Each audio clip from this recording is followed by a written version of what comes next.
Hello everyone, I am Surbi. Welcome back to my channel. I hope you are doing well. आज की जो video है वो मैं लेकर आई हूँ जो बेबी के टीथिंग होती है, जो बेबी के टीथिंग के सिम्टम्स होते हैं वो क्या होते हैं और हम क्या रेमेडीज़ यूज़ करके उसको बेबी को सूथ करा सकते हैं, कैसे काम करा सकते हैं। अभी रिसेंटली मेरी बेबी को टीथिंग हुई है एंड तो मैंने सोचा कि मुझे इस पर एक वीडियो करनी चाहिए ताकि मैं और भी पेरेंट्स की हेल्प कर सकूँ। तो स्टार्ट करते हैं। पहले बात करते हैं कि जो बेबी की जो दांत निकलते हैं वो किस एज तक निकलते हैं और कब तक जो है दांत निकल जाने चाहिए।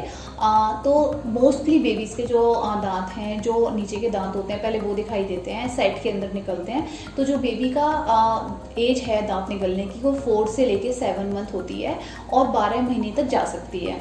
एंड मेरे जो बेबी के दांत निकले थे वो 7.5 मंथ में उसका जो फर्स्ट टूथ है वो दिखना शुरू हुआ था।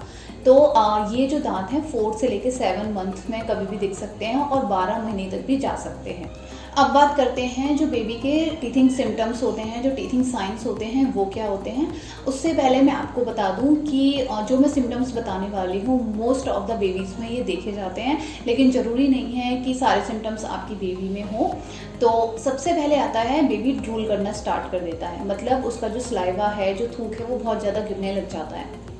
सेकंड आपका आता है कि बेबी जो है च्यू करना स्टार्ट करता है, कोई भी सामान उसे मिलेगा उसको वो मुंह में लेगा एंड उसको चबाना शुरू कर देगा। उससे चबाने से उसको बहुत आराम मिलता है, जो उसके गम्स होते हैं उनको बहुत आराम मिलता है, तो वो ये काम करना शुरू कर देते हैं और मोस्टली ये सारे बेबीज़ करना शुरू कर देते हैं।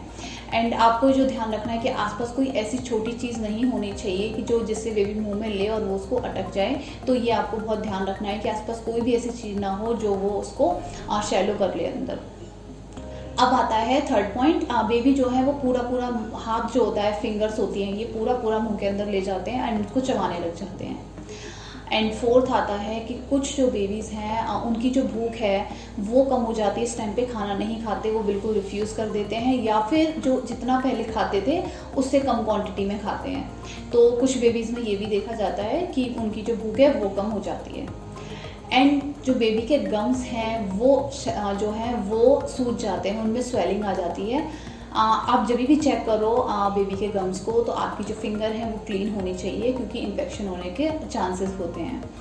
एंड बेबी के जो स्लीपिंग पैटर्न है उसमें भी चेंज आ जाता है क्योंकि बेबी को पेन हो रहा होता है एंड बहुत अनकंफर्टेबल लगता है, तो बेबी जो है वो रात को भी ढंग से नहीं सोता और दिन में भी वो परेशान करता है, तो स्लीपिंग पैटर्न में बेबी के चेंज आ जाता है।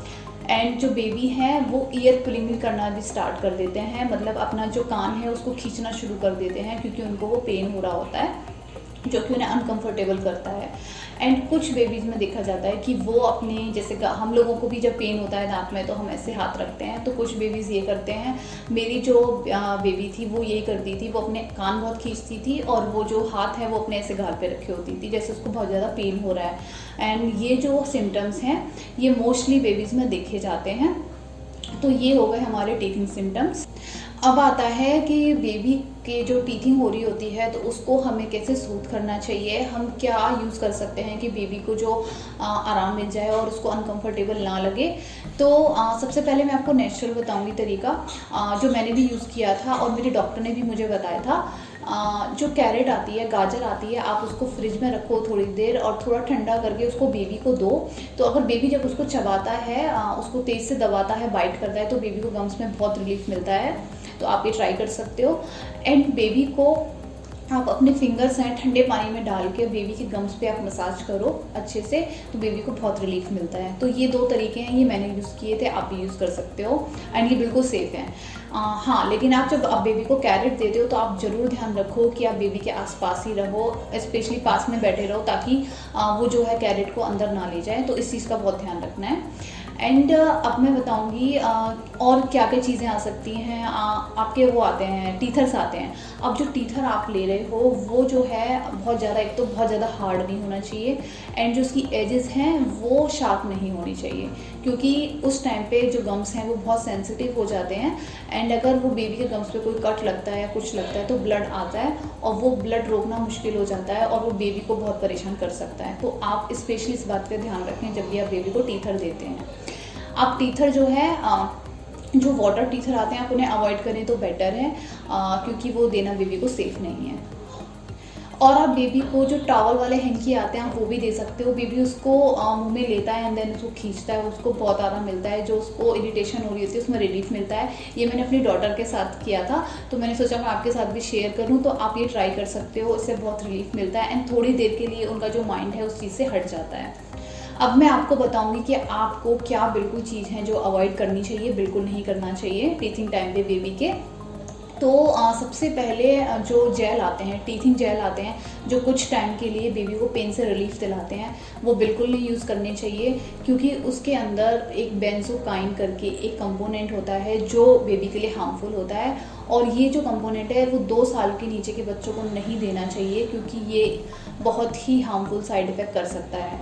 तो टीथिंग जेल बिल्कुल अवॉइड करने चाहिए, नहीं देने चाहिए बेबी को। एंड जो टीथिंग मेडिसिन आती हैं वो भी बिल्कुल नहीं देनी चाहिए। तो ये जेल्स एंड मेडिसिन बिल्कुल अवॉइड करें, क्योंकि टीथिंग एक नेचुरल प्रोसेस है, उसको नेचुरली चलने दें। थोड़ा अनकंफर्टेबल होता है बेबी, लेकिन ये अपने आप ही जो टीथिंग है वो आ जाते हैं। मैंने कुछ भी यूज़ नहीं किया था एंड जो मेरी बेबी थी अनकंफर्टेबल होती थी, लेकिन उसके जो टीथ हैं वो अच्छे से आ गए एंड प्रॉपर आ गए। तो बस आपको सफाई का ध्यान रखना है, सफाई हो और बेबी के साथ आप थोड़ा इन्वॉल्व रहें, तो ये टाइम आराम से निकल जाता है। अब मैं आपको बताऊंगी कि आपको क्या बातें हैं जो बिल्कुल ध्यान में रखनी है जब बेबी की टीथिंग हो रही होती है। बेबी, जैसे मैंने पहले बताया कि बेबी जो है सारी चीज़ें मुंह में लेता है। जो भी उसके टॉयज़ हैं या जो भी आप उसको दे रहे हो सामान खेलने के लिए, या जो भी आसपास सामान पड़ा है, वो एकदम क्लीन होना चाहिए, क्योंकि उस टाइम बेबी जो भी है सारा सामान मुंह में लेता है और उसके थ्रू जो है गंदगी जाती है, तो वो बिल्कुल अवॉइड करना चाहिए। सारे के सारे जो भी टॉयज़ हैं बेबी के वो रेगुलरली क्लीन होने चाहिए। नहीं तो क्या होता है, बेबी को जो है वो लूज मोशन होने के चांसेस बढ़ जाते हैं एंड मोस्टली बेबीज़ को अगर गंदगी अंदर जाती है तो लूज मोशन होते हैं।